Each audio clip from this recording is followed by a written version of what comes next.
సుగవాసి పాలకొండ రాయుడు రాయిచోటి అప్పగా పేరు పొందాడు. రాయుడు కడప జిల్లాలోని రాయిచోటి గ్రామంలో జన్మించారు. రాయిచోటి జిల్లా పరిషత్ ఉన్నత పాఠశాలలో మెట్రికులేషన్ ఉత్తీర్ణత సాధించారు. సుగవాసి పాలకొండ రాయుడు సాధారణ మధ్యతరగతి కుటుంబంలో 1946 జూలై 3న జన్మించి రాజకీయాల్లో అంచెలంచెలుగా ఎదిగారు. రాయుడు 1968 సంవత్సరంలో డిసెంబర్ 3న వివాహం చేసుకున్నాడు. అతనికి 2 కుమార్తెలు, ఒక కుమారుడు కూడా ఉన్నారు. సో ఒక రకంగా చూసినట్లయితే ఈయనకి సంబంధించి పాలకొండ రాయుడుకు రాయిచోటిలో వేరుశనగ మిషన్ నడిపేవారు. బలిజ సామాజిక వర్గంలో బలమైన ముద్ర వేశారు. 1972 రాయిచోటి అసెంబ్లీ నియోజకవర్గం నుంచి ఏఎస్ హబీబుల్లా తన ప్రత్యర్థి మండిపల్లి నాగిరెడ్డి పైన గెలిచారు. రాయిచోటిలో మైనార్టీల ఆధిపత్యం పెరిగి హిందూ ముస్లిం మత ఘర్షణలు జరిగాయి. రాయచోటిలో ముస్లిం సామాజిక వర్గం బలంగా ఉండేది. హిందూ అమ్మాయిల పట్ల దురుసుగా ప్రవర్తించిన ఘటనలో ఆయన రాజకీయ రంగ ప్రవేశం చేశారు. రాయుడు జనతా పార్టీ అభ్యర్థిగా 1978లో కడప జిల్లాలో రాయచోటి శాసనసభ నియోజకవర్గం నుండి ఎమ్మెల్యేగా గెలుపొందారు. పాలకొండ రాయుడికి తన అన్న సుగవాసి రామచంద్రయ్యకి కీ రోల్ పోషించేవారు. సో ఈయనకి సంబంధించినటువంటి అనేకమైనటువంటి అంశాలని చర్చిద్దాం. అయితే అక్కడ రాయచోటిలో గతంలో ప్రింట్ మీడియాలో రిపోర్టర్గా పనిచేసినటువంటి వ్యక్తి ప్రస్తుతం యూటీవీ వైస్ చైర్మన్ నాగరాజు బారిశెట్టి గారు. సో ఆయన రాయచోటిలో రిపోర్టర్గా పనిచేసినప్పుడు ఈయనతో తనకుండేటటువంటి అనుబంధం ఏంటి, రాజకీయ పరంగా అక్కడ ఉండేటటువంటి ప్రత్యేకతలు ఏంటో మనతో పాటు పంచుకుంటారు. నాగరాజు గారు నమస్తే అండి. నమస్తే నాగరాజు గారు. నాగరాజు గారు చెప్పండి, ఈయనకి సంబంధించి ముఖ్యంగా కడప రాయలసీమ రాజకీయాల్లో ఈయన పాత్ర ఎలాంటిది, మీతో ఆయనకున్నటువంటి అనుబంధం ఎలాంటిది? ఫస్ట్ ఒకటి తెలుసుకోవాలి, ఇక్కడ రాయలసీమ రాజకీయాలు అంటున్నారు కాబట్టి పాలకొండ రాయుడు గారి గురించి. రాయలసీమ రాజకీయాలు పాలకొండ రాయుడు గారిని అందరూ ఒక ఫ్యాక్షన్ లీడర్ ఏమో అనుకుంటారనమాట. కానీ పాలకొండ రాయుడు గారికి ఎవరితో కూడా ఎలాంటి ఫ్యాక్షన్ లేదనమాట. ఒక బలమైన నాయకుడు, బలిజ సామాజిక వర్గంలో తనదైన ముద్ర వేసుకొని మొదటిది తను రాజకీయాలకు రాక ముందు నుంచి కూడా అక్కడ ముస్లిం మైనారిటీ హిందూ ముస్లింల మధ్య జరుగుతున్న ఘర్షణలో కూడా హిందువుల వైపు నిలబడి ఆయన బలంగా నిలబడి ఒక మాస్ లీడర్గా, ఒక పోరాట యోధుడిగా ఉన్న లీడర్గా పేరుగాంచాడు. అతనికి ఎవరికి ఫ్యాక్షన్ లేదు, కానీ గట్టోడు, ఎవరిని లెక్క చేసేవాడు కాదు. ఎవరి మీడియా కాదు కదా, ఎవరిని కూడా లెక్క చేసేవారు కాదు. కఠినంగా ఉండే వ్యక్తి అనమాట పాల్గొన్నాడు. ఎలాంటి ఫ్యాక్షన్ లీడర్ కాదైనా, కానీ ఆయన మాట చాలా కటుగా ఉంటుంది. రాయచోటి రాయుడు అప్ప అంటే వాళ్ళ కుమారులు 2 కూడా, మీరు అన్నారు 2 కుమార్తెల కుమారుడు కాదు, ఆయనకి 2 కుమారులు. పెద్ద కుమారుడు సుగవాసి బాలసుబ్రహ్మణ్యం గారు, చిన్న కుమారుడు సుగవాసి ప్రసాద్. పెద్ద కుమారుడు తన తండ్రి ఎమ్మెల్యేగా ఉన్నప్పుడే ఐ థింక్ జిల్లా పరిషత్ చైర్మన్ గా చేశారు. చిన్న కుమారుడు వచ్చేసి మున్సిపల్ వైస్ చైర్మన్ గా చేశారు. తర్వాత 2019లో టీడీపీ అధికారం గద్దె దిగే సమయంలో టీటీడీ బోర్డు చైర్మన్గా ఆయన కూడా ఒక నెలన్నర పాటేమో ప్రసాద్ గౌడ్ చేశారు. అంటే తండ్రి రాజకీయాల్లో ఒక పర్వతం అనుకోవచ్చు పాలకొండ రాయుడు గారు. అంటే ఆయన స్థాయిలో కొడుకులు ఎవరు కూడా రాణించలేకపోయారా, పోతున్నారా అనేది ఇక్కడ ఒక ప్రశ్నార్థంగా ఉంటాయి. ఇంకా మనం పాలకొండ రాయుడు గురించి చెప్పుకోవాలి. మీరు రాయచోటి రాయుడు, రాయచోటి రాయుడు అంటే అప్ప అని చాలా కొంతమంది అంటారు, రాయుడుగా పేరుగాంచారు. నిజంగా అంటే ఆయన రాయచోటి రాయుడే అని. ఎలా ఉంటారంటే ఆయన యాక్చువల్గా తెల్ల జిబ్బా, తెల్ల పంచ కట్టుకొని ఆయన బయటికి పోడండి. ఆడ ప్రసాద్ థియేటర్ అని ఒకటి ఉంటుంది వాళ్ళ ఇంటి పక్కనే, ప్రసాద్ థియేటర్. వరుసగా 3 థియేటర్లు ఉంటాయి ఆడ. దాంట్లో నాకు గుర్తుండే ప్రసాద్ థియేటర్ 3 చాలా బాగుంటాయి. అప్పట్లో నేను అక్కడ 2004లో అంటే జర్నలిజంలో తర్వాత స్టాఫ్ రిపోర్టర్గా నా కెరీర్ స్టార్ట్ అయింది రాయచోట్లోనే. జర్నలిజంలో స్టాఫ్ రిపోర్టర్గా రాయచోట్లో. అప్పుడు నాకు తెలిసి అక్కడ 5 సినిమా థియేటర్లు ఉండేవి అనమాట. 5 సినిమా థియేటర్లు పాల్కొండ రాయుడు గారు. వేరే వాళ్ళు సినిమా థియేటర్ పెట్టలేరు, పెట్టినా ఇతను రిలీజ్కి ఇచ్చిపోవాల్సిందే అనమాట. అంటే ఫ్యాక్షన్ లీడర్ అంటే కాదు, ఆధిపత్యం అనమాట. అట్లా ఆయన చెప్పిందే నా మాటే శాసనం అనే విధంగా ఉండేవారు అనమాట. చాలా గొప్ప వ్యక్తి. మరి ఎవరి జోలికి, పేదల జోలికి వెళ్ళడం కానీ అలాంటి, అంటే వాళ్ళు వీళ్ళు దబాయించడము, దందాలు చేయడము, మామూలు వసూలు చేయడం ఇలాంటివి ఉండేవి కాదనమాట. అంటే ఒక పెక్యులర్ మనస్తత్వంగా ఓకే అలా అనుకోవచ్చును. ఆ థియేటర్ దగ్గరే కూర్చుండేవాడు అనమాట. చైర్ వేసుకొని కూర్చుంటే చుట్టూ ఆయన క్యాడరు వాళ్ళు వీళ్ళు అంతా కూర్చుండేవాళ్ళు అనమాట. ఎవరైనా అధికారులు కానీ ఎవరైనా కూడా అక్కడికి వెళ్ళి మాట్లాడొచ్చాడు. ఎప్పుడైనా నాకు పరిచయం అయిన తర్వాత నేను కూడా అప్పుడప్పుడు వెళ్ళేవాడిని అనమాట. వెళ్తే సినిమా థియేటర్ దగ్గర కూర్చుండేవాడు సరదాగా. కాసేపు కూర్చొని మాట ఇసుక కుప్పలు ఉంటాయి అక్కడే అనమాట. పక్కనే బహుదా కాలం ఒకటి పోతుంటుంది వాళ్ళు దాని పక్కనే. చాలా ప్రశాంతమైన వాతావరణం ఉంటుంది. చాలా గొప్ప వ్యక్తి అండి. ఆయన మరి బలం అంటే ఏం చెప్తారు మీరు? ఆయన బలం అంటే ఆయన ప్రజలే బలం అనమాట. ఆయనకు ప్రజలే బలము. చెప్తున్నాను కదా, ఎవరిని పడితే వాళ్ళని దబాయించడం, ఇప్పుడు దందాలు అవి ఉంటారు కదా, ప్రతి ఒక్కరు కాంట్రాక్టర్లు మామూలు వాళ్ళు అధికారులు ఇట్లాంటివి ఏం ఉండేవి కదా ఆయన దగ్గర. పేదల మనిషి, పేదల పక్షాన పోరాడేది. ఆయన చెప్పాలంటే ఒక లారీ ఓనర్ కాదంటే రాయచోటి పక్కనే మాసాపేట అని ఉంటుంది అనమాట. మాసాపేట అంటే పాలకొండ రాయుడు గారి కోట అనమాట అది. ఓకే. అక్కడ ఉండే స్కూల్కి కూడా వీళ్ళ పేరే ఉంటుందంట, సుగవాసి పాల్కొండాయుడు ప్రభుత్వ పాఠశాలని వీళ్ళ పేరు మీదే ఉంటుందంట. అంటే రాయచోటిలో మాసాపేట మొత్తం కూడా ముస్లిమ్స్ ఉంటారు, బలిజ సమాజం ఎక్కువ ఉంటారు. ఆయన కోట అనమాట. అక్కడ ఆయన జీవితం ప్రారంభమైందంట. ఒక సాధారణ కుటుంబం, సాధారణ మధ్యతరగతి కుటుంబం. నాకు తెలిసి ఒక లారీ కూడా ఉండేది ఆయనకు, ఒక లారీ. దాన్ని సొంతంగా కూడా డ్రైవ్ చేసేవాడు అనేవారు అప్పట్లో. ఒక వేరుశనగ మిషన్ అయితే పెట్టుకొని ఉండేవాడు అనేది. పాలకొండ రాయుడు గారు ఎప్పుడు కూడా రాజకీయాల పట్ల ఆకర్షితుడే కాలేదు. ఆయన రాజకీయాలు లేడైనా. అయితే ఆయన పేదల కోసం పోరాటం చేసేవారు. హిందువుల పట్ల ముస్లింస్ లో అప్పుడు కొంత అనైతికంగా ప్రవర్తించేవాళ్ళు. అంటే ఎక్కడైనా అక్కడ మైదాన ప్రాంతం, ఇక్కడ బస్ స్టాండ్ అంతా కూడా ఓపెన్ ప్లేస్ లో ఉండేది అప్పట్లో అనమాట. అంటే ఈ హిందూ మహిళలు వాళ్ళందరూ కూడా బస్ స్టాండ్లో ఆడాడని నిలబడితే ముస్లింలు అక్కడ డామినేషన్ అప్పుడు ఎక్కువ ఉండేది. వాళ్ళ మీద ఇసుకువేయడము, అల్లరి చేయడం ఇట్లా చేస్తుంటే వాళ్ళని దబాయించడము, జనాన్ని వేసుకొని దాడి చేయడం, ఇలాంటి విషయాలన్నీ కూడా చాలా దూకుడుగా ప్రవర్తించాడు అంట.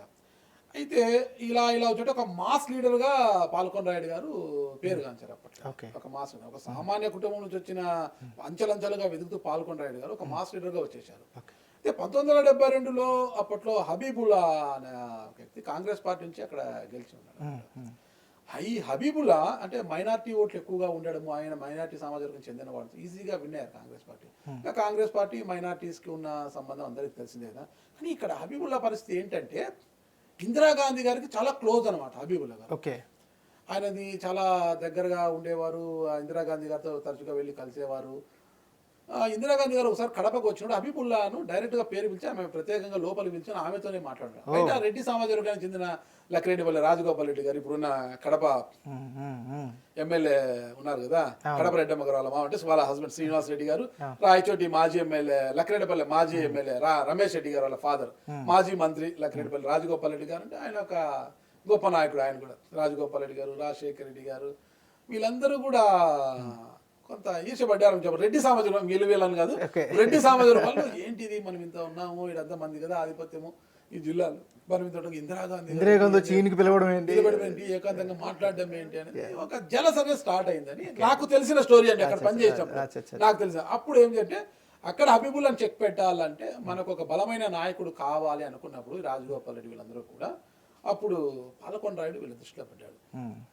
అంటే మైనార్టీలకు ముస్లింలకు వ్యతిరేక, అంటే ముస్లింస్లలో కూడా తనకు ఆదరణ బాగుంది, కానీ ఎవరైతే హిందువుల పట్ల అనుచితంగా ప్రవర్తిస్తే ముస్లింలతో ఇతను యుద్ధం చేసేవాడు పాల్గొనే వీళ్ళకి సపోర్టివ్గా. అంటే కొంత అందరూ అలాగ ఉంటారు ముస్లింస్, కొంతమంది అట్లా, కొంతమంది బాగుంటారు అనమాట. అలాంటి బాగుండేవాడు. అప్పుడు పాలకొండ రాయుడు గారిని ఆయన వాళ్ళు ఎక్స్పోజ్ చేస్తారు, రాజకీయాలకు రావాలి నువ్వు అది తీసుకొచ్చి. అప్పుడు రాజకీయాలకంటే ఆల్రెడీ కాంగ్రెస్ పార్టీ నుంచి నాగిరెడ్డి గారు ఉన్నారు, హబీబుల్లా ఉన్నారు, తర్వాత వీళ్ళంతా ఉన్నారు, మండిపల్లి నాగిరెడ్డి గారు వీళ్ళందరూ కూడా. సరే మండిపల్లి నాగిరెడ్డి గారు పాలకొండ రాయుడు గారు ఇద్దరు కూడా మంచి మిత్రులే ముందు నుంచి కూడా. వీళ్ళు రాజారెడ్డి గారి వర్గంలో ఉండేవాళ్ళు అనమాట. మాస్ రెడ్డి గారు ఉన్నా కూడా రాజారెడ్డి గారి వర్గంలో. రాజారెడ్డి గారు చెప్పారన్నమాట వాళ్ళ వర్గానికి అప్పుడు నేను విన్నది, రాయుడు రాయచోటి పాలకొండ రాయుడు కాదైనా పాలకొండ రాయుడు కంటిన్యూషన్ పడుతుంది. పాలకొండ రాయుడు మనోడరా మన వర్గము అది ఇదని ఆయన చెప్పేవాడు. సొంత పార్టీ కాకపోయినా చెప్పేవాడు ఆయన బయట. అట్లా వాళ్ళ ప్రోత్సాహంతో రాజకీయాల్లోకి వచ్చిన సుగవాసి పాల్కొండ రాయుడు గారు 1978లో జనతా పార్టీ నుంచి మొట్టమొదటిసారిగా ఎమ్మెల్యేగా గెలిచారు. ఆడ ముస్లింల ఆధిపత్యానంతా కూడా పక్కన పెట్టేసి కాంగ్రెస్ పార్టీ ఉన్న ఆడ మొట్టమొదటిసారిగా ఆయన 1978లో జనతా పార్టీ నుంచి ఆయన విజయం సాధించేది, ఎమ్మెల్యే అయ్యారు. ఆ తర్వాత ఆయన మార్కు చూపించారు, ఆయన పాలిటిక్స్ చూపించుకుంటూ వచ్చారు. ఇంకా దూకుడుగా పోతున్నారు, ఇంకా ఇమేజ్ పెరిగిపోయింది. తర్వాత రాయచోట్లో నివాసం, అదంతా కూడా అదంతా వ్యాపారకరంగా సినిమా థియేటర్లు అంతా అంచెలంచెలుగా ఎదుగుతూ వచ్చారనమాట ఆయన. తర్వాత ఏమంటే 1983 వచ్చేసరికి టీడీపీ నుంచి దాదాసాహెబ్ ఎవరు బరిలో ఉంటే కాంగ్రెస్ పార్టీ నుంచి షేక్ షవరునిసా గారికి టికెట్ ఇచ్చారు అక్కడ మైనార్టీ కావడంతో. అప్పుడు పాల్కొండ రెడ్డి గారికి ఏ పార్టీ లేదు కాబట్టి ఇంకా జనత లేదు, ఆయన ఏం చేశాడంటే స్వతంత్ర అభ్యర్థిగా పోటీ చేశాడు ఆయన 83లో ఏనుగు గుర్తుతో. ఓకే. ఏనుగు గుర్తుతో పోటీ చేస్తే అప్పుడు అవతల క్రీడపల్లి రాజగోపాల్ రెడ్డి గారు, కాంగ్రెస్ రాజశేఖర రెడ్డి గారు ముఖ్యంగా తన రాజకీయ చాణక్యతనంతా ప్రదర్శించి షవరునిసా కాకుండా పాల్కొండ రెడ్డి గారికి మద్దతు తెలిపి పాల్గొండ ఆయన్ని గెలిచేలా చేశారు అక్కడ ఆయన. అక్కడ రెండవసారి ఎమ్మెల్యే అయిపోయారు. ఆ తర్వాత 1984లో అనుకుంటా ఆయన రాజంపేట పార్లమెంట్ ఎన్నికల్లో భాగంగా ఇక్కడ ఎమ్మెల్యేగా రాజీనామా చేయించి ఆయన ఎంపీగా పంపించారు ఓకే టీడీపీ వాళ్ళు. అంతకుముందు ఏంది 1984-85 ఈ ఎపిసోడ్ నాదెల్లా భాస్కరరావు గారి ఎపిసోడ్ ఉంది కదా, అవునవునవును. ఆ ఎపిసోడ్ లో చంద్రబాబు నాయుడు గారు మైసూర్లో క్యాంప్ నిర్వహించారు కొంతమంది ఎమ్మెల్యేలు, ఎన్టీ రామారావు వర్గంలో ఉండే ఎమ్మెల్యేలు అంతా తీసుకుని మైసూర్లో క్యాంప్ నిర్వహించారు. ఆ సందర్భంగా ఏంటంటే పాల్కొండ రాయుడు గారికి కొంత చంద్రబాబు నాయుడు గారితో పరిచయం ఏర్పడడం కారణంగా పాల్కొండ రాయుడు గారు టీడీపీలో చేరిపోయారు. టీడీపీలో చేరిపోవడంతో పార్లమెంట్ ఎన్నికలు రావడం 1984లో పాల్కొండ రాయుడిని రాయచోటి కాకోకుండా రాజంపేటకు ఎంపీ అభ్యర్థి ఉంటే అక్కడ కూడా ఆయన గెలిచారు. అంటే ఆ తర్వాత చంద్రబాబు శిబిరానికి చంద్రబాబు శిబిరానికి దగ్గర అయిపోయారు. ఆ తర్వాత ఇంకా ఆడ పాల్కొండ రాయుడు చేతిలో ఓడిపోయిన హబీబుల్లా ఏం చేశాడంటే మళ్ళీ తర్వాత టీడీపీ లేక వచ్చాడు. అక్కడ పాల్కొండ రాయుడు గారు రాయచోటిలో ఎమ్మెల్యేగా రాజీనామా చేసి ఎంపీకి వెళ్ళిపోయారు కదా. ఆ తర్వాత వచ్చిన ఉప ఎన్నికల్లో హబీబుల్లా ప్రధాన దాదాసాహెబ్కి అక్కడ టికెట్ ఇప్పించుకున్నారు అక్కడ రాయచోట్లో టీడీపీకి టికెట్ ఇప్పించారు. టీడీపీ టికెట్ ఇప్పిస్తే అప్పుడు ఆ ఉప ఎన్నికల్లో కాంగ్రెస్ పార్టీ నుంచి ఇప్పుడున్న మన ఏపీ రవాణా శాఖ మంత్రి మండిపల్లి రాంప్రసాద్ రెడ్డి గారు నాన్న మండిపల్లి నాగిరెడ్డి గారు విజయం సాధించారు అక్కడ. ఎంపీ అయిన తర్వాత వరుసగా మళ్ళీ 1985, 89, 93, 94 ఎన్నికలు అంటే ఇవన్నీ కూడా వరుసగా 1985, 89, 93 ఉప ఎన్నికలు, మళ్ళీ 94 ఎన్నికల్లో పాల్కొండ రాయుడు గారు ఓడిపోతూ వచ్చారనమాట అక్కడ ఆధిపత్యం అక్కడ ఓడిపోతూ వచ్చారు. నాగిరెడ్డి గారిది అది ఇదైపోయింది. అంటే ముందుగా ఒకే వర్గంలో అంటే రాజశేఖర రెడ్డి గారి వర్గం అనవచ్చు, రాజారెడ్డి గారి వర్గం అనవచ్చు, మండిపల్లి నాగిరెడ్డి గారు, పాల్కొండ రాయుడు గారు ఒకే వర్గంలో ఉన్నప్పటికీ కూడా ఇక పార్టీలు వేరుకోవడంతో కొంత గ్యాప్ వాళ్ళకు జనరల్గా వైరుధ్యాలు ఉంటాయి. ఇంకా రాజకీయంగా అయితే ఫ్యాక్షన్ ఏం లేదన్నమాట. ఫ్యాక్షన్ లేకపోయినా కూడా ఒక ఎన్నికల్లో పాల్కొండ రాయుడు గారు అంటే రాయచోటి నియోజకవర్గం అంటే చిన్నమండెం వాళ్ళ స్వగ్రామం, చిన్నమండెం మండలం మండిపల్లి వాళ్ళది స్వగ్రామం, నాగిరెడ్డి వాళ్ళది ఇప్పుడున్న మంత్రి రాంప్రసాద్ రెడ్డి వాళ్ళ స్వగ్రామం రాయచోటి నియోజకవర్గ పరిధిలోని, అది రాయచోటి మదనపల్లె మార్గంలో రాయచోటి 20 కిలోమీటర్ల దూరంలో చిన్నమండెం ఉంటుంది, రోడ్లోనే ఉంటుంది అన్నమాట. ఊరు రహదారి పైన ఉంటుంది ఊరంతా కూడా. అక్కడ మండిపల్లి అనే ఒక గ్రామం వీళ్ళది. అక్కడ రిగ్గింగ్ జరుగుతోంది అని వెళ్ళినప్పుడు పాల్కొండ రాయుడు గారి మీద దాడి చేశారు, నాగిరెడ్డి వర్గీయులు దాడి చేశారనమాట. అంటే ఆ రోజు ఆయన ప్రాణాలతో బయటపడి వచ్చారు. అది అప్పట్లో కేసులు కూడా పెట్టుకోవడం ఇదంతా జరిగింది. ఆ తర్వాత కొంత రాజశేఖర రెడ్డి గారితో కూడా కొంత గ్యాప్ వచ్చినప్పటికీ కూడా ఏ ఎన్నికల్లో కూడా పాల్కొండ రాయుడు గారు రాజశేఖర రెడ్డిని విమర్శించేవాళ్ళు కాదు, రాజశేఖర రెడ్డి గారు పాల్కొండ రాయుడిని విమర్శించేవాళ్ళు రాయచోటికి వచ్చినప్పటికీ కూడా అలా సాగుతుపోయింది. ఆ తర్వాత 1999 ఎన్నికల్లో మళ్ళా పాల్కొండ రాయుడు గారు అక్కడి నుంచి గెలవడం జరిగింది. 2004 ఎన్నికల్లో కూడా అంటే రాష్ట్రం అంతా కూడా వైఎస్ రాజశేఖర రెడ్డి హవా అన్నమాట. ఆయన పాదయాత్ర దాంతో పెద్ద హవాలో కూడా రాయచోట్లో పాల్కొండ రాయుడు గారు విజయం సాధించడం జరిగింది. తెలుగుదేశం కడప జిల్లాలో ఇద్దరు, కమలాపురం నుంచి వీరశివారెడ్డి, రాయచోటు నుంచి పాల్కొండ రాయుడు గారు ఇద్దరే విజయం సాధించారు. తెలుగుదేశం పార్టీ ఇద్దరు మనగలన్నాడు పాల్కొండ రాయుడు గారు. అప్పుడు కూడా 1943లో ఎన్టీ రామారావు గారి గాలిలో స్వతంత్ర అభ్యర్థిగా ఏనుగు గుర్తుతో గెలిచిన పాల్కొండ రాయుడు మళ్ళా 2004లో వైఎస్ రాజశేఖర రెడ్డి గాలిలో కూడా తెలుగుదేశం తరపు నుంచి గెలిచాడు అనమాట. అది ఒక రికార్డ్ అనమాట, అది కడప జిల్లాలో. అప్పటికే అసలు రాష్ట్రం అంతా కూడా వైఎస్ రాజశేఖర రెడ్డి హవా తెలిసిమా ఉంది. అది సొంత కడప జిల్లాలో రాయచోటిని ఓడిపోవడం, పులివెందుల రాయచోటి పక్కన ఉంటాయి కదా, అలాంటిది పక్కన ఓడిపోవడం అనేది కూడా చాలా ఇబ్బందిగా. అప్పుడు పాలకొండ రాయుడు గారి మీద పోటీ చేసింది శ్రీలాతారెడ్డి గారు. ఎవరు? మండిపల్లి శ్రీలాతారెడ్డి అంటే ఇప్పుడు ఉన్న మంత్రి మండిపల్లి రామప్రసాద్ రెడ్డి గారి సోదరి. ఎందుకంటే అప్పుడు మండిపల్లి రామప్రసాద్ రెడ్డి గారికి టికెట్ ఇవ్వాలని చూస్తే ఆయనకు వయసు సరిపోదు, 4 నెలలు 5 నెలలు తక్కువ ఉంది ఆయన వయసు పోటీకి, ఎమ్మెల్యే పోటీ చేయడానికి వయసు లేకపోవడంతో ఇంకా ప్రత్యామ్నాయం ఎవరని ఎదురు చూస్తున్నప్పుడు శ్రీలాతారెడ్డి గారిని తెర మీద వచ్చి సొంత అక్కనే ఉన్నారు కదా, శ్రీలాతారెడ్డి గారిని తెర మీదకి తీసుకురావడము. ఆ ఎన్నికల్లో పాల్గొండ గారు విజయం సాధించారు ఆయన. ఇంకా 2004లో ఆయన విజయం సాధించిన, ఇంకా పాపం అధికారం లేదు, ఆయన కూడా పేదల పక్షాన పోరాడేవాడు. 2005లో నాకు బాగా గుర్తుందన్నమాట. అప్పుడే రాయచోటి మేజర్ గ్రామ పంచాయతీగా ఉన్న రాయచోటి మున్సిపాలిటీగా అవతరించింది అనమాట. మున్సిపాలిటీగా అవతరించుంటేనే ఇంకా ఎలక్షన్స్ జరిగాయి అక్కడ. ఆ ఎలక్షన్స్లో పెద్ద బీభత్సం జరిగింది అనమాట. అసలు బోస్నగర్లో రిగ్గింగ్ జరుగుతుందని తెలిస్తే ఆ బోస్నగర్ వచ్చేది ఏదో వాడి కిందికి వచ్చింది. అక్కడ వచ్చేసి కాంగ్రెస్ పార్టీ మున్సిపల్ చైర్మన్ అభ్యర్థి వచ్చేసి దేరంగల వీరభద్రయ్య ఉన్నారు.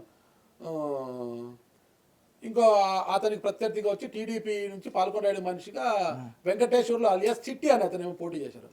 అక్కడ రిగ్గింగ్ జరుగుతుందంటే ఆడ పోయి బీభత్సమైన యుద్ధం చేశాడు. అసలు పోలీసులు లెక్క చేయకుండా జనంతో వెళ్ళి ఒక జన ప్రవాహంగా వెళ్ళి ఆయన యుద్ధం చేశాడు. ఆ తర్వాత అక్కడి నుంచి వచ్చి రామాపురం పోలింగ్ బూత్ లో కూడా రిగ్గింగ్ జరుగుతుంది. అప్పుడు నేను అక్కడే ఉన్నాను అనమాట. అప్పుడు వచ్చి పెద్ద ఎత్తున గొడవ చేశాడు, అడ్డుకున్నాడు, రిగ్గింగ్ అడ్డుకున్నాడు. అప్పుడు ఒక అడిషనల్ ఎస్పీ ఉన్నాడు, అంటే అప్పట్లో లక్ష్మీరెడ్డి గారు అని ఉండేవారు, ఇంకొంత రాజశేఖర రెడ్డి గారికి దగ్గరగా ఉంటారు. ఆయన వచ్చి ఇక్కడ గొడవ చేయకుండా వెళ్ళిపోవాలి, గొడవ చేస్తే ఫైర్ చేయాల్సి వస్తుంది అని నేను అక్కడ ఉన్నాను రిపోర్టర్ గా, నా చేతిలో కెమెరా కూడా. నేను మీకు అదే అడగబోతున్నా. మీరు point to point, pin to pin ప్రతిదీ మీరు చెప్తా ఉన్నారు, అంటే బాగా స్టడీ చేశాను. అదే అదే అదే చూస్తున్నాను. ఏం కాలుస్తావా, రా చూసుకుంటాం రా, నువ్వా నేను పంచి ఎగబట్టి వచ్చినాడు ఆయన. ఫైర్ జరుగుతుంది మీ ఇష్టం, ఆయన దవాయిసం తగ్గలేదైనా చొక్కాటి చింపినాడు ఆయన. రా కాలుస్తా చూసుకుంటాము రా అనేసి అసలు దాన్నే ఫోటో తీసి పెద్ద వార్త రాసినాను. అప్పుడు మీరు పోలీసు తూటాకు గుండె పెట్టిన రాయుడు అనేసి వార్త కూడా రాసింటే వార్తలో ఫ్రంట్ పేజ్. మీరు అప్పుడు వార్తలు ఉండేవారు. వార్త స్టాప్ రిపోర్ట్ జనము చక్క ఇట్లా చింపినాడు, ఇట్లా చింపి రా కాలుస్తున్నా, దమ్ముంటే కాల్సి ఇంత దగ్గరలో ఉన్నాడు ఆయన పోలీసు అడిషనల్ ఎస్పీ. రా కాలుస్తురా చూసుకుంటామనేసి వచ్చాడు. అసలు అది ఒక వీరోచితము. అసలుకి ఆ ఎన్నికల్లో ఓటమి పాలు కావడము. ఎవరైతే కాంగ్రెస్ పార్టీ అభ్యర్థి కొన్నాడో అతను కూడా అంత రిగ్గింగ్ చేసుకున్నాడు, స్వల్ప తేడాతుంది. ఐ థింక్ 30-40 ఓట్లతో ఆయన గెలిచి మున్సిపల్ చైర్మన్ అయ్యారు. అది ఫస్ట్ ఓటమి. 9 పోయిన తర్వాత పాల్కొండ రాయుడు గారికి ఫస్ట్ ఓటమి. అక్కడ ఓటమి అనేది ఉండదు పాల్కొండ రాయుడు వర్గానికి ఇప్పుడు కూడా. ముఖ్యంగా అక్కడ పాల్కొండ రాయుడు గారు అంటే ఇక్కడ రాజు విద్యా సంస్థలు ఉంటాయి. ఇప్పుడు టీడీపీ జిల్లా అధ్యక్షుడు, అన్నమయ్య జిల్లా అధ్యక్షుడు జగన్మోహన్ రాజు కుటుంబము వాళ్ళకు ముందు నుంచి కూడా చాలా అండగా ఉండేది అనమాట. పాల్కొండ రాయుడు గారి కుటుంబానికి ముందు నుంచి ప్రతి అంశంలో కూడా చాలా అండగా ఉండేది. పాల్కొండ రాయుడు గారు ఎలాంటి వ్యక్తి అంటే మంచి అని తెలిస్తే ఎంతవరకైనా వెళ్ళిపోతాడు, చెడు అని తెలిసినా కూడా యుద్ధం ఎంతటి వాడితోనైనా కూడా యుద్ధం చేయక ఊరుకున్నాడు. అంతటి వ్యక్తి అనమాట. అసలు ఫస్ట్ పాల్కొండ రాయుడు గారితో నాకు ఎలా పరిచయం ఏర్పడిందంటే, అసలుకి నేను స్టాఫ్ రిపోర్టర్గా ఫస్ట్ రాయచోట్ల జాయిన్ అయిన వెంటనే నాకు వెళ్తే ఇక్కడ మనం వెంటనే అందరి దృష్టిలో పడాలంటే ఏదో ఒక వార్త కొట్టాలనేసి పాల్కొండ రాయుడు గారి బంధువు, ఆయన రిటైర్డ్ టీచర్, ఆయన గురించి ఒక వార్త రాశాను అనమాట. ఆయన అందరితో టీచర్లతో వాళ్ళతో డబ్బులు కలిగించేసి చిట్లు వేయించుకొని డిపాజిట్లు అంటూ చేసుకొని బోర్డు దిప్పైపోతున్నాడు, 1,30,00,000కు ఐపీ పెట్టబోతున్నాడు, అందరూ కూడా పాపం నోట్లో దుమ్ము కొట్టబోతున్నాడు. విషయం తెలిసింది. నేను పోయినా ఆ రోజు మరుసటి రోజే విషయం తెలిసినట్టు ఈ వార్త కొడితే బాగుంటుంది అనేసి త్వరలో పేలనున్న 1,30,00,000 ఐపీ బాంబ్ అని ఒక వార్త రాశాను, పేజ్ వార్త. దాంట్లో పాల్కొండ రాయుడు గారిని లింక్ చేశాను. ఆ వార్త రాసేసి నేనేం చేశానంటే జాయినింగ్ లీవ్ తీసుకొని ఊరికి వెళ్ళిపోయాను. సొంతూరు గుత్తి కదా. గుత్తికి వెళ్ళిపోతే ఆ వార్త మరుసటి రోజు ప్రచురితమైంది. పాల్కొండ రాయుడు వారి గీలంతా వచ్చి ఆఫీస్ అంతా ధ్వంసం చేశారు, అక్కడ కొట్టేశారు బాగా. పాల్గొండ వచ్చి మా ఆఫీస్ నుంచి ఫోన్, సార్ ఇట్లా ఎమ్మెల్యే గారి మనుషులు వచ్చి మొత్తం పాల్గొట్టారు సార్. ఏమయ్యా ఏమైందంటే, మీరు వార్త రాసి ఏమయ్యా అంటే నాకు అప్పటివరకు తెలియదు ఇట్లా జరుగుతుందని. ఇట్లా సార్ అది ఇదని చాలా ఫీల్ అయ్యాడు, అది అని. అవునా అనేసి ఇంకా మా ఎడిషన్ ఛార్జ్ గారు కూడా, ఏమయ్యా నువ్వు ఏదో వార్త రాసిపోయినావు, వీడంతా గొడవ వేస్తున్నారా, సరే 2 రోజులు ఊర్లోనే ఉండి ఇప్పుడు రాదో లేదో నీ మీద కోపంగా ఉన్నారంట. అంటే మీరు డిజిటల్ మీడియాలోనే మీ ఇంటర్వ్యూల పరంగా అందరికి తెలుసు, కానీ మీ ప్రింట్ మీడియాలో కూడా ఫుల్ హల్చల్ చేశారు. ఎక్కడ పని చేసినా కొంత హల్చల్ చేసేవాడిని. సరే 2 రోజుల తర్వాత మళ్ళీ పోయాను. నన్ను పిలిపించాడు ఆయన. పిలిపిస్తే పోయాను. అప్పుడు సన్నగా ఉండేవాడిని నేను, బాగా సన్నగా పోతే కూర్చోండి కాలు మీద కాలు వేసుకొని తెల్ల పంచ జిబ్బా వేసుకొని అంటే అంత చుట్టూ అంత జనం ఉన్నారు. అందరు చెప్పారు సార్ ఆయన చాలా ప్రమాదము, కొడతాడైనా చాలా జాగ్రత్తగా ఉండండి అది అని చెప్పారు. ఏమవుతుంది అని నేను అనంతపురం జిల్లా అనే కదా నేను అన్ని చూసినాను. సరే పోయినాను. పోతే ఎవరు అని ఎవరు అంటే ఎవరికి వెళ్దాడా నేను వచ్చినాను వార్త రాసిన వెళ్ళిపోయినాను కదా ఎవరికి తెలుసు. నేనేనండి ఇట్లా నాగరాజు నా పేరు వార్త. ఓకే నువ్వేనా ఏమి ఇట్లా వార్త రాసినావు నాకు సంబంధం ఇది అది ఇది రాసినావు అది ఇది అని చెప్పాను. చెప్తే ఆడ ఏదో నేను సర్దుబాటు చేసుకుంటే మళ్ళీ ఆయన కూడా కొంత రిలీజ్ అయినాడు. ఇది కరెక్ట్ కాదమ్మా నువ్వు అట్లా రాయడము అది ఇది కొద్దిగా మార్చుకోండి, నాదేమైనా తప్పు ఉంటే నువ్వు రాయి కానీ అట్లా రాయొద్దు అది ఏదో చూస్తే ఏదో కొంత వేరే అంశంలో నన్ను కొద్దిగా కలుపుకుపోయాడు ఆయన. వేరే అంశం కలుపు నా బాగా క్లోజ్ అయిపోయాడు. అప్పటి నుంచి ఆయన మీడియాకు చాలా దూరంగా ఉంటాడు. ఎవరైనా మీడియా ఆయన దగ్గరికి పోయినా కూడా ఊరికి 2 మాటలు నిలబడుకొని వాళ్ళే అడిగి రాసుకోవడం చెప్తే ఆయన ప్రెస్ మీట్లు పెట్టడం కానీ మీడియాని ఇది చేయడం కానీ ఇప్పుడున్న వాళ్ళ మీడియాని మెయింటైన్ చేయడం ఇవన్నీ తెలియదు ఆయనకు. పట్టించుకోవడం అసలు మీ ఇష్టం మీరు ఏదైనా రాసుకోపోండి అంటాడు అనమాట. అంటే నాతో కొద్దిగా బాగా ఉండేవాడు, ఏదన్నా డౌట్ ఉన్నా కూడా ఫోన్ చేసి అడిగేది. ఇట్లా బాగా ఉన్న వ్యక్తి పాల్కొండ రాయుడు గారు. అలాంటిది ఇంకా 2009 నుంచి మళ్ళీ 2009 ఎన్నికల్లో ఆయన ఓడిపోవడం. అంటే 2009 కావచ్చు, 2011 బైపోల్ ఉప ఎన్నికలు జరిగాయి కదా రాజశేఖర రెడ్డి గారి మరణం తర్వాత.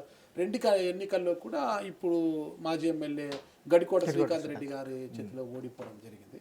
ఆ తర్వాత 2011 తర్వాత అనుకుంటా రాయచోట్లో జరిగిన ఒక సభలో చంద్రబాబు నాయుడు గారు ఉండడం. అప్పుడు వైఎస్ రాజశేఖర రెడ్డి నేను విమర్శించాను అంటే వైఎస్ రాజశేఖర రెడ్డికి నాకు ఏం విభేదాలు లేవు, మనిషి వ్యక్తి అతని గురించి నేను విమర్శించాను, అది కరెక్ట్ కాదు, ఆ పద్ధతే కాదు అనేసి ఆయన మాట్లాడడం అనేది కొంత చంద్రబాబు నాయుడు గారికి ఇబ్బందికర పరిస్థితి. ఎందుకంటే పాల్కొండ రాయుడు గారు లాంటి వ్యక్తి ఇక్కడ విమర్శించను రాజశేఖర రెడ్డి గారు విమర్శించకపోవడం ఆయన గురించి పాజిటివ్గా మాట్లాడడం కాస్త ఇబ్బందికర పరిస్థితి. ఆ సందర్భంగా ఇంకా పాల్కొండ రాయుడు గారి కుటుంబాన్ని పక్కన పెట్టేసి చంద్రబాబు నాయుడు గారు ఇంకా వాళ్ళని పక్కన పెట్టేసి వీళ్ళని అప్పుడు లక్రెడ్డిపల్లి నుంచి వచ్చిన రమేష్ రెడ్డి గారికి టికెట్ ఇవ్వడము జరిగింది. ఆ ఎన్నికల్లో శ్రీకాంత్ రెడ్డి గారు మళ్ళీ 2014లో గెలవడము, మళ్ళా 19లో రమేష్ రెడ్డికే టికెట్ ఇవ్వడము, మళ్ళీ శ్రీకాంత్ రెడ్డి గెలవడము వరుసగా జరుగుతూ వచ్చింది. ఇక 2024 ఎన్నికలు వచ్చేసరికి మీరు తెలుసు వైఎస్ఆర్ కాంగ్రెస్ పార్టీలో బంగపాటుతో రాంప్రసాద్ రెడ్డి గారు వెళ్ళి టీడీపీలోకి చేరడము. ఎన్నికల సమయంలో యువకుడు ఉత్సాహవంతుడు రాంప్రసాద్ రెడ్డి కూడా చాలా గట్టి నాయకుడు, యూత్లో మంచి ఫాలోయింగ్ ఉంటుంది, చాలా గట్టి నాయకుడు. రాంప్రసాద్ రెడ్డి గారికి టికెట్ ఇవ్వడము, ఆయన గెలవడము, మంత్రి కావడము జరిగిపోయింది. అలాంటిది ఒక రికార్డ్ అండి. పాల్కొండ రాయుడు గారు అంటేనే రాయచోటి రాయుడు అంటేనే ఒక గూస్ బాంబ్స్ వస్తాయి. ఆయన కూర్చుని ఆయన టీవీ కావచ్చు మీ వివరణలోనే తెలుస్తుంది. నాకు పర్సనల్గా ఆయనతో పరిచయం లేదు, పెద్దగా తెలియదు, కానీ మీరు చెప్తుంటేనే ఆయన గురించి అర్థమవుతుంది. 2024 ఎన్నికల ముందు కూడా నేను పాల్కొండ రాయుడు గారు పెద్ద కుమారుడు బాలసుబ్రహ్మణ్యం గారిని ఇంటర్వ్యూ చేశాను. ఆ ఇంటర్వ్యూలో ఆస్తుల గురించి మీ తండ్రి మీకేం ఆస్తి లేదా ఏదో కొన్ని అంశాలు అడిగాను. ఆ తర్వాత ఆయన వెళ్ళి కలిశాను ఒక వారం తర్వాత. ఆ ఇంటర్వ్యూ చూశారంటే నన్ను గుర్తుపట్టాడు ఆయన. ఇవే కదా ఇంటర్వ్యూ చేసింది, ముసలాయన మంచంలో ఉండే. అప్పుడు కూడా మీ మీడియా వాళ్ళకేం పని లేదా, ఏం అడిగినావు వాడిని, ఏం పని లేదా మీకు, ఇవన్నీ అడిగేది మీడియా అంటే పనికి వచ్చేటి అడుగు, పనికి రానివన్నీ అడుగుతావా అనేది. లేదప్పా అడిగినాడప్ప ఏందో అది ఎంత నాకేమి నచ్చలేదు, అందుకే నేను మీడియాతో మాట్లాడినాను. మీరు ఎప్పుడు మాట్లాడాను తెలుసు. అసలు ఎట్లా పోరాటం చేశాడంటే అక్కడ ప్రభుత్వ జూనియర్ కళాశాల మైదానాన్ని ముస్లింలకు ఇచ్చారని, ఎప్పటి నుంచో ముస్లింలు దాన్ని తీసుకోవాలని, ఆ మైదానాన్ని తీసుకోవాలని ప్రయత్నిస్తున్నా కూడా హిందువుల పక్షాన నిలబడి ఆ మైదానాన్ని, ఆ గ్రౌండ్ని కాపాడుకుంటూ వచ్చాడు. ఆ తర్వాత రాంప్రసాద్ రెడ్డి గారు కూడా దాని మీద ఫైట్ చేశారు. అంటే జగన్మోహన్ రెడ్డి గారు అన్నింటినీ పక్కన పెట్టేసి ఆ జూనియర్ కళాశాల మైదానాన్ని వక్ఫ్ బోర్డుకి ఇచ్చేశారనుకునేది వేరే విషయం. 2024 ఎన్నికలకు ముందు అది కూడా పెద్ద మైనస్ వైసీపీ ఇక్కడ. కానీ పాల్కొండ రాయుడు గారు హిందువుల పట్ల చాలా ఎక్కువగా పోరాటం చేశాడు. దాంతోనే ఆయన పాల్కొండ రాయుడు అంటే అందరూ కొంతమంది అప్ప అంటారు, కొంతమంది రాయుడు అంటారు. కనుసైగతో శాసిస్తాడనమాట. రాజకీయ కురువృద్ధుడు, ఫ్యాక్షన్ గట్రా లేకపోయినా కూడా ఎవరినైనా కూడా కనుసైగతో శాసించగల నాయకుడు. పాల్కొండ రాయుడు గారికి ఎదురు నిలబడి ఏ మీడియా వాళ్ళు కూడా గట్టిగా మాట్లాడలేరు. చెప్పాలంటే ఆయన కొట్టడి తిట్టని ఒక భయం అయితే ఉంటుందండి పాల్కొండ రాయుడు గారు అంటే. మీడియా సైతము అతని వ్యతిరేకంగా వార్తలు రాయడానికి కాస్త ఇబ్బంది పడుతుంది. అంటే నేను కాస్త రాశాను, అంతకు ముందు నాకన్నా ముందు స్టాఫ్ రిపోర్టర్ పని ఎర్రంరెడ్డి గారు కూడా ఆయనకు బాగా వ్యతిరేకంగా రాశారు అని చూశాను నేను. తర్వాత అంత వ్యతిరేకంగా రాసింది నేనే అనమాట. ద్వారా నాకు కొన్ని దాడులు అవి కూడా చెప్పారు కదా, ఆఫీస్ మీద దాడి చేసి. అంటే ఒక డిసిప్లిన్ ఎక్కువ ఉంటుంది అనమాట ఆయన. ఒక బాగా డిసిప్లిన్గా ఉంటాడు, ఎవరిని ఎక్కువ ఇది చేసే వ్యక్తి కాదు. చాలా గొప్ప నాయకుడు, ఒక గొప్ప నాయకుడు. చాలా రోజు అనారోగ్యంతో బాధపడుతున్నాడు ఆయన. ఆయన నిన్నటి రోజు బెంగళూరు ఆసుపత్రిలో చికిత్స పొందుతూ మన నుంచి దూరం అయిపోయాడు. ఇంకా తండ్రి గొప్ప రాజకీయ నాయకుడు, మరి కుమారులు వాళ్ళ పెద్ద కుమారుడు సుఖవాస్ బాలసుబ్రహ్మణ్యం గారికి ఫస్ట్ రాజంపేట ఎంపీ అభ్యర్థిగా ప్రకటించారు. ఆ తర్వాత ఏమైందేమో 2024 ఎన్నికల్లో టీడీపీ ఎమ్మెల్యే అభ్యర్థిగా రాజంపేట నుంచి పోటీ చేయమని అడగడము, ఆయన వెళ్ళి పోటీ చేయడం, స్వల్ప తేడాతో ఆయన ఓడిపోవడం జరిగింది. ప్రస్తుతం ఆయన ఇప్పుడు రాజంపేట ఇన్ఛార్జ్గా ఉన్నాడు. మరి సుఖవాసి ప్రసాద్ బాబు కూడా ఇంకా ఏది లేదు, పదవి ఏం లేదు టీడీపీలో. మరి తండ్రి రాజకీయ వారసత్వాన్ని కుమారులు ఇద్దరు ఏ విధంగా కాపాడుతారు, రాయచోటి రాయుడు కుమారులు ఏ విధంగా రాణించబోతారు అనేది కూడా ఇక భవిష్యత్తు చూడాలండి. అక్కడ భవిష్యత్తు మనం చెప్పలేం. ఇది నాకు రాయచోటి రాయుడు గారి గురించి తెలిసిన విషయాలు. 5 థియేటర్లు, సినిమా థియేటర్లు ఉంటే 5 అతను అండి, అదే నాకు పెద్ద ఆశ్చర్యం అన్నాడు. వేరే టికెట్స్ నాకు ఒక రాజా థియేటర్ ఏదో పెట్టారండి ఆడు కొత్తగా. పెట్టిన వారానికి వీళ్ళకి లీజ్కి ఇచ్చేసి వెళ్ళిపోయాడు అనమాట. మరి ఏం చేసాడు ఆయన అర్థం కాదు. కొడతాడంటే కొట్టాడు, తిడతాడు తిట్టాడు, మరి ఏం చేస్తాడో అది బెదిరిపోతారు. ఆఫీసర్లు అయినా కూడా ఆఫీసర్ ఏదో పని చేయించుకోవడంలో పాల్కొండ రాయుడు గారిని మించిన వాళ్ళు లేరండి. అంతా ఇదిగా పని చేయించుకుంటాడు. ఎవరైనా దగ్గరకు వచ్చి పలానా ఇష్యూ ఉంది, పలానా ఆఫీసర్ పని చేయడం లేదు, మాకు స్పందించడం లేదంటే ఆయన దగ్గర వెంటనే పని చేయించేస్తాడు. చాలా గొప్ప లీడరు. తర్వాత కాలంలో పానుగడ అపజయాలు పాలు కావడం, ఇంకా రాజకీయాలకు 2014 నుంచి రాజకీయాలకు పూర్తిగా దూరంగా ఉండిపోయాడు. ఒక దశాబ్ద కాలంగా ఇంకా దూరంగా ఉండిపోయాడు. ఇంకా నాకు సంబంధం లేదంటే ఓటమి మీద పెద్ద నాయకుడు ఓడిపోవడము. శ్రీకాంత్ రెడ్డి అప్పుడప్పుడే ఎక్కడి నుంచి అమెరికా నుంచి వచ్చినాడు ఆయన, అప్పుడే ఫస్ట్ ఇంకా పోటీ చేయడం. అంతవరకు వాళ్ళ ఆయన గడికోట మోహన్ రెడ్డి గారు లక్కరెడ్డి వాళ్ళు ఎమ్మెల్యేగా ఉన్నాడు. 2009 నాటికి శ్రీకాంత్ రెడ్డి అమెరికా నుంచి రావడము, అప్పుడప్పుడే రాజకీయాలకు రావడము. అలాంటి శ్రీకాంత్ రెడ్డి చేతుల్లో పాల్కొండ రాయుడు గారు ఓడిపోవడము, మళ్ళా 11 బైపోల్లో ఓడిపోవడము, ఇవన్నీ కొద్దిగా ఆయనను కుంగదీశాయి అనుకుంటున్నాను నేను. గొప్ప నాయకుడు కాబట్టి, రాజశేఖర రెడ్డి గారితో సమకాలీకుడు అసలుకి. ఇదండి క్లుప్తంగా చెప్పాలంటే రాయుడు గారి యొక్క హిస్టరీ అండి ఇది. క్లుప్తంగా ఏం లేదు, చాలా డీటెయిల్గా చెప్పారు. సీరియస్గా అంటే యాక్చువల్గా ఇలాంటివి హిస్టరీలో అద్భుతంగా ఉన్నవి, ఖచ్చితంగా రికార్డ్ చేయాల్సిన అవసరం ఉంది. మీలాంటి వాళ్ళు షేర్ చేసుకుంటేనే భావితరాలు కూడా తెలుసుకునే అవకాశం ఉంది. And thank you so much Nagaraju గారు, మీ యొక్క అనుభవాల్ని, రిపోర్టింగ్ అనుభవాలు తెలియజేసినందుకు. సో ఇది ఇక్కడ ఒక్క అంశం ఇక్కడ నేను 1923 చెప్పాను కదా, కాంగ్రెస్ పార్టీ నుంచి టీడీపీ నుంచి అనేసి. కాంగ్రెస్ పార్టీ నుంచి శబరినిసా పోటీ చేశారు, టీడీపీ నుంచి డాక్టర్ పుల్లారెడ్డి పోటీ చేశారు. 1983లో ఇండిపెండెంట్ అభ్యర్థిగా పాల్కొండ రాయుడు గారు, సుభాష్ పాల్కొండ. కానీ శబరినిసా కాంగ్రెస్ పార్టీ అభ్యర్థిగా ఉన్న రాజశేఖర రెడ్డి గారు, రాజగోపాల్ రెడ్డి వాళ్ళందరూ కూడా పాల్కొండ రాయుడు గారికి సపోర్ట్ చేయడంతో పాల్కొండ రాయుడు గారు అప్పుడు విజయం సాధించారు. సబ్మిషన్ అది. Anyway thank you so much అండి. ఎందుకంటే హిస్టరీని ప్రిజర్వ్ చేయడం కూడా చాలా బాధ్యత, మీడియా యొక్క బాధ్యత. యూటీవీ కూడా పని చేయడంలో భాగంగానే మీ చేత ఇవన్నీ కూడా చెప్పించడం జరిగింది. థ్యాంక్ యూ సో మచ్ అండి. ఎందుకంటే పెద్ద ఆయనతో నాకున్న పరిచయాన్ని మరొకసారి గుర్తు చేసుకునేలా చేశారు ఈ రోజు నాకు. చాలా ఆయన ఆత్మకు శాంతి చేకూరాలని నేను కూడా కోరుకుంటున్నాను. ఓకే, థ్యాంక్ యూ నారాజు గారు. సో ఇది ఈయనకి సంబంధించినటువంటి స్పెషల్ డీటెయిల్స్. చూస్తూనే ఉండండి యూటీవీ.